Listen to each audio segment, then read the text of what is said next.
Assalamualaikum warahmatullahi wabarakatuh. Hai adik-adik, balik lagi bareng Miss Sinta. Hari ini kita akan membahas mengenai soal latihan ujian sekolah IPA kelas 6 SD. Sudah siap semua? Soal yang akan kita bahas ada 35 soal. Kita masuk dari soal yang pertama ya. 1. Rantai makanan yang terbentuk pada ekosistem hutan adalah rumput, belalang, kelinci, rusa, rumput, belalang, katak, dan rusa, rumput, kelinci, rusa, dan elang, rumput, kelinci, ular, dan elang. Adik-adik masih ingat mengenai peristiwa makan dan dimakan? Pada ekosistem hutan, dapat dimulai dari rumput dimakan oleh kelinci, kemudian kelinci dimakan oleh ular, kemudian ular dimakan oleh elang. Bagaimana? Masih mudah bukan?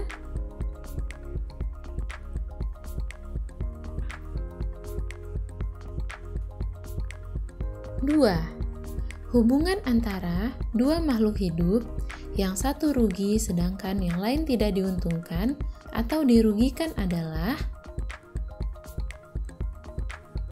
A. Jamur penisilin dengan bakteri Sarcoptes. B. Ikan remora memakan sisa makanan hiu. C. Burung jalak memakan kutu pada kerbau. D. Cacing pita yang hidup dalam tubuh hewan ternak. Adik-adik harus ingat kembali ya, hubungan di mana yang satu rugi sedangkan yang lain tidak diuntungkan atau dirugikan merupakan amensalisme. Amensalisme ini merupakan kebalikan dari komensalisme. Ikan remora yang memakan sisa makanan hiu merupakan komensalisme. Karena ikan remora ini beruntung, ia mendapatkan makanan, sedangkan hiu tidak rugi apa-apa, jadi tidak berpengaruh pada hiu. Sedangkan burung jalak yang memakan kutu pada kerbau merupakan mutualisme, karena baik burung jalak maupun kerbau sama-sama diuntungkan. Burung jalak mendapat makanan, sedangkan kerbau terbebas dari kutu. Cacing pita yang hidup dalam tubuh hewan ternak merupakan parasitisme, karena cacing pita beruntung, sedangkan hewan ternak dirugikan. Jadi, jawabannya adalah A. Jamur penisilin dengan bakteri Sarcoptes, karena jamur penisilin membuat bakteri Sarcoptes menjadi mati. Jadi bakterinya rugi, sedangkan jamur tidak mendapat keuntungan apa-apa. Jadi jawabannya A ya. Adik-adik harus ingat kembali, apa saja amensalisme, komensalisme, mutualisme, dan parasitisme.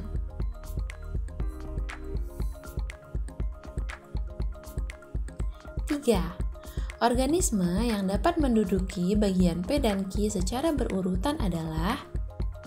Jadi di sini sudah ada soal ya. Awalnya tanaman jagung. Tanaman jagung ini kira-kira dimakan oleh apa ya? Kemudian yang berada di posisi P dimakan oleh sesuatu yang ada di posisi Q. Nantinya Q ini akan dimakan oleh ular. Pada pilihan A, B, C, D, pada opsi yang 4 ini, maka jawaban yang paling tepat adalah ulat dan ayam. Jagung dimakan oleh ulat, kemudian ulat dimakan oleh ayam, ayam dimakan oleh ular.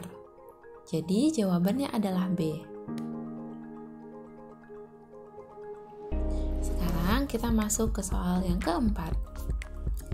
Kesamaan adaptasi pohon jagung dan padi untuk bertahan hidup pada musim kemarau adalah A.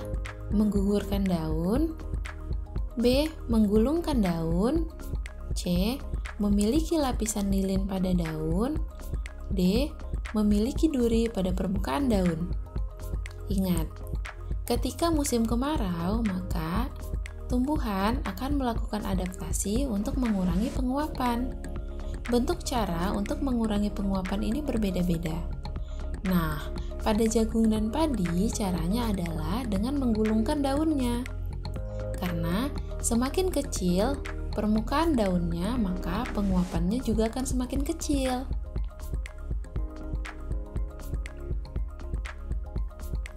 Lima, pada ekosistem sawah terdapat padi, ular, belalang, elang, dan katak. Jika populasi ular menurun akibat diburu oleh manusia, kemungkinan yang terjadi pada rantai makanan dalam ekosistem tersebut adalah, jadi ingat ya, yang menurun ini adalah ular. Pada pilihan ini, padi, ular, belalang, elang, dan katak. Ular berada setelah katak. Jadi, padi dimakan oleh belalang, kemudian belalang dimakan oleh katak. Katak dimakan oleh ular, dan ular dimakan oleh elang. Apabila ular menurun, maka yang terjadi adalah populasi katak meningkat, sedangkan populasi elang menurun. Kenapa? Karena katak yang biasanya dimakan oleh ular, ketika populasi ular menurun, katak menjadi kekurangan predator, sehingga jumlah katak dapat meningkat. Sedangkan elang menjadi kekurangan bahan makanan, karena biasanya elang memakan ular. Ketika ular menurun, maka populasi elang juga akan menurun. Sampai di sini, adik-adik sudah paham? Jika sudah, kita lanjut ke nomor 6 ya. Wah, hewan apa ya ini? Ini merupakan kadal. Hewan lain yang memiliki kesamaan cara perkembangbiakan seperti hewan tersebut adalah A. Kepiting, penyu, dan laba-laba. B. Platypus, kepiting, dan ular boa. C. Bunglon, ikan pari, dan ular boa. D. Ikan pari, platypus, dan laba-laba. Jadi, kita harus ingat ya, kadal merupakan ovovivipar atau hewan yang bertelur dan juga melahirkan. Pada pilihan ABCD, kira-kira yang mana ya yang sama dengan kadal? Jawabannya adalah bunglon, ikan pari, dan ular boa. 7. Fungsi bagian tubuh hewan yang ditunjuk huruf Y adalah, hewan ini adik-adik sudah tahu ya, ini merupakan belalang.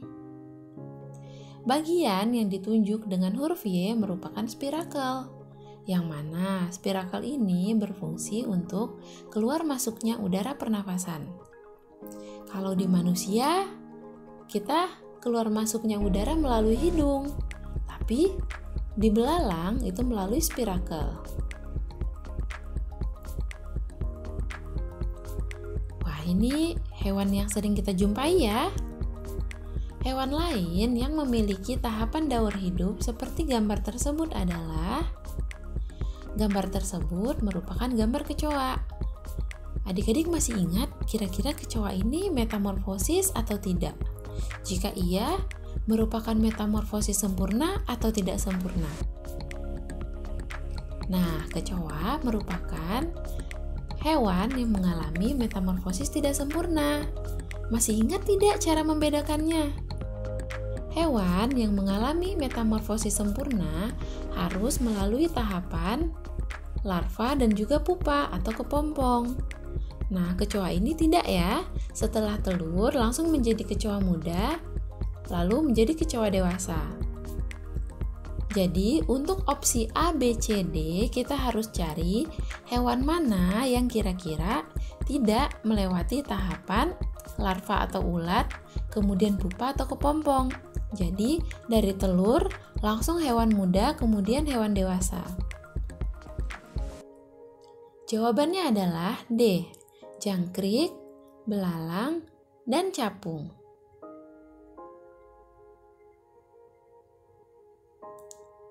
9. Jenis dan arah gerak sendi yang ditunjuk oleh huruf Q adalah, Q ini merupakan ruas-ruas jari ya. Di opsinya ada sendi engsel, pelana, putar, dan juga peluru. Sebagai bantuan, di sini Miss Sinta sudah paparkan sebuah gambar untuk mempermudah adik-adik mengingat. Contoh sendi putar yang mana, peluru mana, engsel, dan juga pelana. Engsel ini merupakan sendi yang hanya bergerak satu arah. Contohnya di sikut, kemudian juga di lutut. Contoh lainnya adalah di ruas-ruas jari. Jadi, untuk soal nomor 9, jawabannya adalah A, engsel, yang mana bergerak satu arah.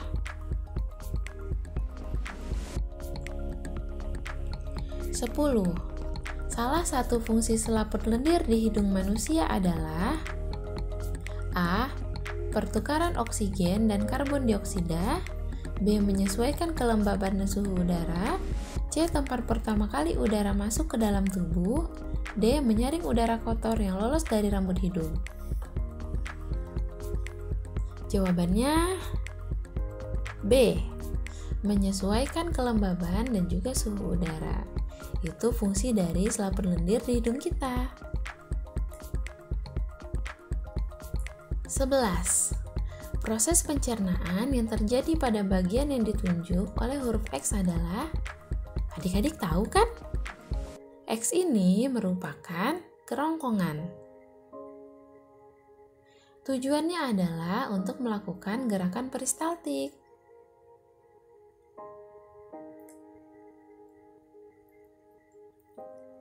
12. Pak Simon akhir-akhir ini mudah lelah. Selain itu, kaki dan tangannya juga kesemutan. Ia juga sering merasakan nyeri di dada. Menurut diagnosis dokter, ia mengalami penyumbatan pembuluh darah. Salah satu upaya untuk mencegah gangguan kesehatan tersebut adalah, karena ini merupakan penyakit yang berhubungan dengan penyumbatan pembuluh darah, berarti ada hubungannya dengan kolesterol. Maka jawabannya adalah D, mengurangi konsumsi makanan berkolesterol.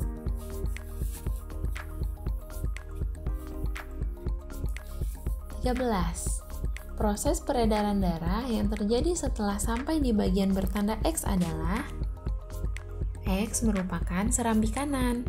Kira-kira setelah dari serambi kanan, darah kemana lagi ya?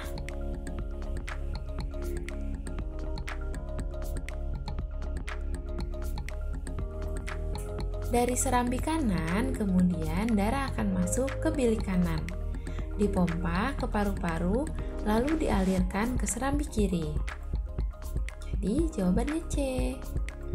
Ini merupakan skema dari peredaran darah kecil. Ingat ya, peredaran darah kecil ini melalui paru-paru, sedangkan peredaran darah besar melalui seluruh tubuh.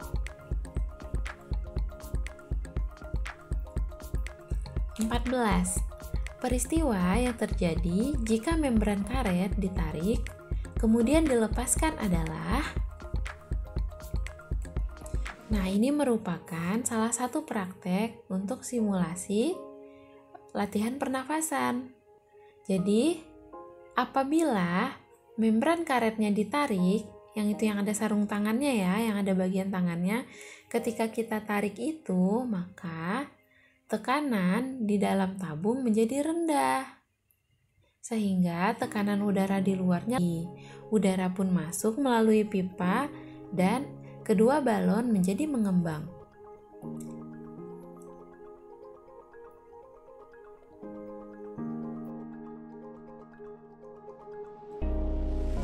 15. Pisau dapur terbuat dari bahan yang bersifat, jawabannya kuat, tahan karat, dan juga mudah dibentuk.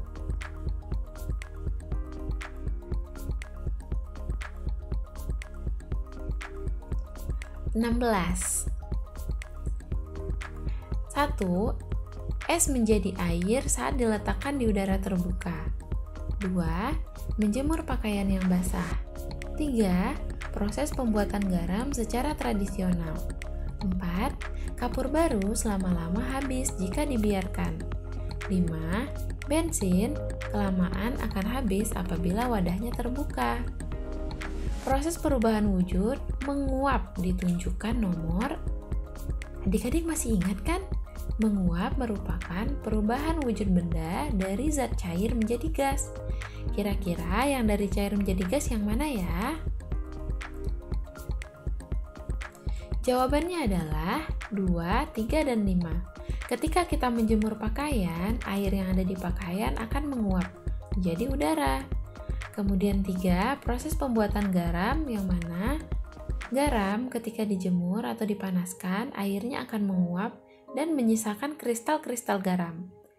Kemudian 5, bensin lama-kelamaan akan habis.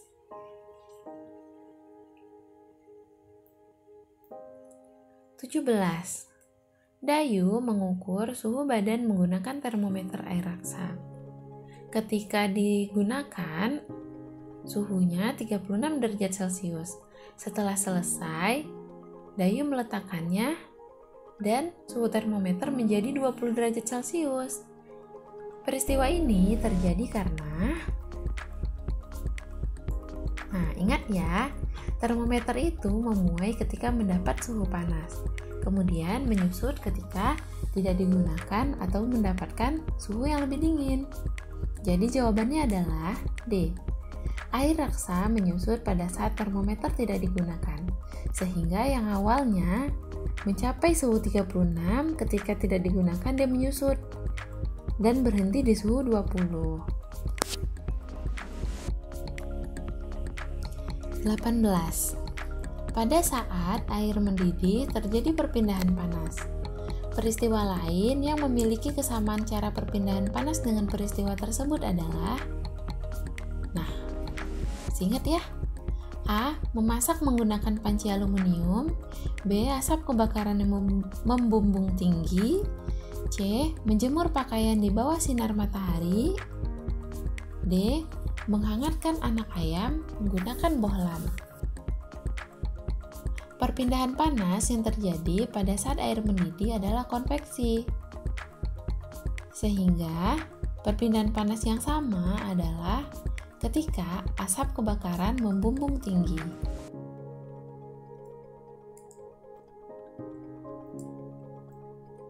19. Lani melakukan percobaan melelehkan mentega menggunakan 4 jenis logam dari bahan yang berbeda. Mentega dilekatkan di masing-masing ujung logam.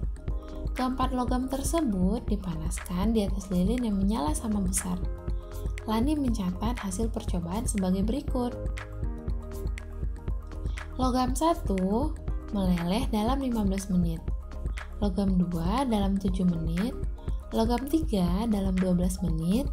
Logam 4 dalam 9 menit. Sehingga kesimpulan yang tepat adalah, ingat ya, semakin cepat meleleh artinya logamnya menghantarkan panas semakin baik. Jadi, dari opsi A, B, C, D, yang paling cepat melelehkan mentega adalah yang logam 2. Artinya, logam 2 ini menghantarkan panas paling baik dibanding logam 1, 3, maupun 4. 20. Alat musik yang dibunyikan dengan cara digesek ditunjukkan oleh nomor. Cukup sederhana ya ini ya. Jawabannya adalah selo, biola, dan juga rebab. Jadi A, 1, 2, dan 4. 21. Windu melakukan percobaan bunyi. Ia menggunakan 5 buah botol dengan bentuk dan ukuran yang sama berisi air. Ketinggian air berbeda-beda ya sesuai gambar. Windu meniup bagian atas botol sehingga menghasilkan bunyi yang berbeda. Kira-kira urutan bunyi dari tertinggi ke terendah yang mana ya? Kata kuncinya, semakin sedikit air maka semakin tinggi bunyinya. Jadi jika dia bertanya, urutan bunyi dari tertinggi, maka kita lihat dari yang akhirnya paling sedikit.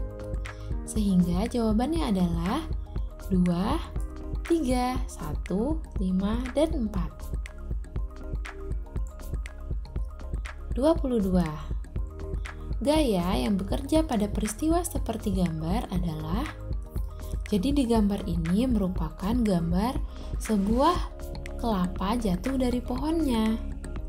Maka gaya yang bekerja adalah gaya gesek dan gaya gravitasi. Gaya gesek ini terjadi pergesekan antara si kelapa dengan udara. Sedangkan gaya gravitasi ini merupakan gaya tarik bumi yang menyebabkan benda akan jatuh ke bawah.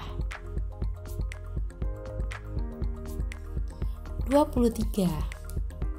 Dayu dan Lani sedang bermain ayunan. Lani duduk di ayunan, sedangkan Dayu mendorongnya. Peristiwa yang tepat tentang hubungan gaya dan gerak pada peristiwa tersebut adalah semakin besar gaya otot Dayu saat mendorong, maka semakin kencang gerak ayunan. Semakin kencang gerak ayunan, makin jauh ya ayunannya bergerak. 24. Sifat cahaya berdasarkan gambar tersebut adalah, ini merupakan gambar spion yang sedang memantulkan cahaya. Jadi jawabannya adalah D. Cahaya dapat dipantulkan. Apabila kaca spion ini tidak dapat memantulkan cahaya, maka kita tidak bisa melihat bayangannya. 25. Urutan perubahan energi yang tepat pada saat alat tersebut digunakan adalah, adik-adik tahu ya ini alat apa? Ini merupakan senter. Senter ini memiliki baterai, yang mana baterai merupakan sumber energi kimia. Sumber energi kimia dari baterai kemudian akan dapat menghasilkan energi listrik. Energi listrik inilah yang menghasilkan cahaya. Jadi jawabannya adalah kimia dari baterai, kemudian listrik menghasilkan cahaya. 26. Ini merupakan cara pembuatan magnet. Yang merupakan cara pembuatan dengan cara induksi adalah, adik-adik masih ingat? Pembuatan magnet ada 3 cara. Dapat dengan didekatkan atau induksi, dapat juga digosok, dapat juga dengan elektromagnet atau dengan dialiri listrik. Nah, dia sedang bertanya dengan cara induksi. Jadi kita harus cari yang mana yang dengan cara didekatkan. Jawabannya adalah 1 dan 3. Terlihat ya, kalau yang 2 ini merupakan elektromagnet karena menggunakan baterai sebagai sumber listrik. 4 merupakan cara yang digosok. Induksi adalah 1 dan 3.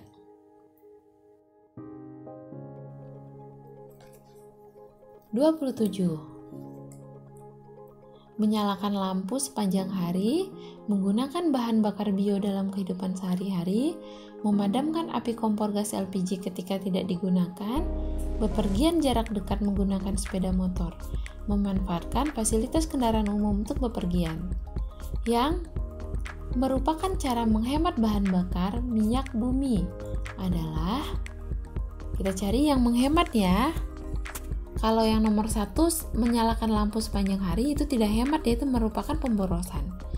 Jadi jawabannya adalah 2, 3, dan 5. Gunakan bahan bakar bio yang dapat diperbarui dalam kehidupan sehari-hari.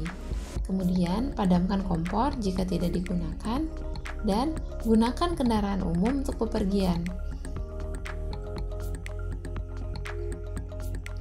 28. Keadaan lampu apabila saklar 1 dan 3 ditutup. S1, S3 ini maksudnya saklar ya. Saklar 1, saklar 3 ditutup. Dan ingat, ketika saklar ditutup berarti itu posisinya on, menyala.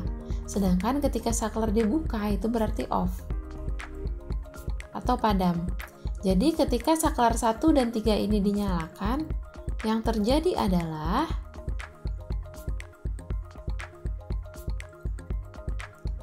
lampu 1, lampu 3, lampu 4, lampu 5 itu menyala.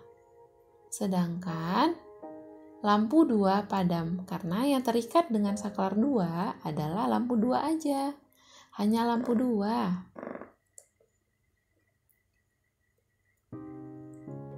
29. Yang merupakan sumber energi alternatif adalah alternatif berarti yang ramah lingkungan. Jawabannya adalah cahaya matahari, geotermal, dan juga bioetanol. 30. Perhatikan ciri-ciri planet berikut. Planetnya berwarna kemerahan, permukaannya terdiri dari gunung berapi, mempunyai lapisan es dan sungai kering, dan mendapat julukan Joko Belek. Planet yang memiliki ciri-ciri tersebut adalah, ini sangat mudah ya, planet yang berwarna kemerahan itu merupakan Mars. Jadi Mars inilah yang mendapat julukan Joko Belek. 31. Skala rotasi dan revolusi bulan terhadap bumi memiliki persamaan, yaitu 29,5 hari. Peristiwa tersebut berakibat B.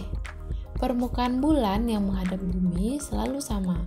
Jadi kita dapat melihat bulan dalam ukuran yang sama dari bulan ke bulannya, dari waktu ke waktu.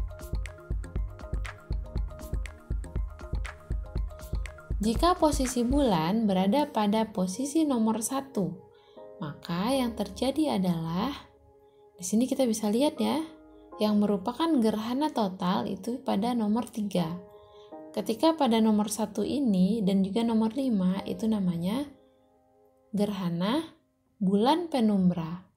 Ketika nomor 2 dan 4 gerhana bulan sebagian. Pada nomor 3 lah baru total. Jadi jawabannya adalah C. Gerhana bulan penumbra.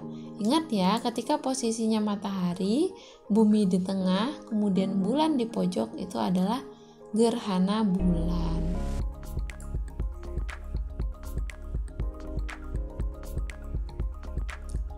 (33) Dampak yang terjadi apabila tahapan daur air yang bertanda X memiliki curah hujan tinggi adalah, jadi ceritanya hujannya deras ya, dan bisa jadi terus-menerus karena curah hujannya tinggi. Yang terjadi adalah banjir melanda wilayah dataran rendah karena air yang diterima bumi sangat banyak.